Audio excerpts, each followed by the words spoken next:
Hello everyone, welcome back to our channel. ఇవాళ వీడియోలో let's make simple and tasty బచ్చలాకు మామిడికాయ పులుసు. చాలా డిఫరెంట్గా ఉంటుంది, టేస్ట్ మాత్రం చాలా బాగుంటుంది.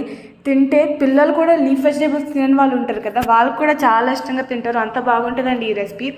ఒకసారి ఇలా చూపిస్తున్న విధంగా ట్రై చేయండి. దీనికోసం కరివేపాకు, మామిడికాయ, వెల్లుల్లిపాయలు, ఉల్లిపాయ, టమాటో, గ్రీన్ చిల్లీస్ అండ్ బచ్చలాకుని సన్నగా కట్ చేసుకొని పెట్టుకున్నాం. తర్వాత ఒక ప్యాన్లో ఆయిల్ యాడ్ చేసుకొని వేడెక్కిన తర్వాత పోపు దినుసులు యాడ్ చేసుకుంటున్నామండి. బ్లాక్ ఉరద్దాలు, జీరా, ఆవాలు, పోపు డబ్బులున్న దినుసులు యాడ్ చేసుకున్న తర్వాత కొంచెం ఇంగువ యాడ్ చేసుకొని ఈ విధంగా లైట్గా కుక్ అవుతున్నప్పుడు ఇందులోకి కట్ చేసుకొని పెట్టుకున్న కరివేపాకు, స్లైస్ చేసుకున్న గ్రీన్ చిల్లీస్, స్లైస్ చేసుకున్న ఉల్లిపాయలు అండ్ కొద్దిగా వెల్లుల్లిపాయలు యాడ్ చేసుకొని గోల్డెన్ బ్రౌన్ కలర్ వచ్చేదాకా బాగా మిక్స్ చేసుకుందామండి. ఇవి బాగా వేపుకోవాలి.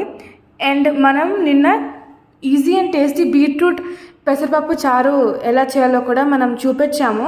ఆ లింక్ కింద డిస్క్రిప్షన్లో ప్రొవైడ్ చేస్తాం, ఒకసారి చెక్అవుట్ చేయండి. ఆ రెసిపీ కూడా చాలా బాగుంటుంది.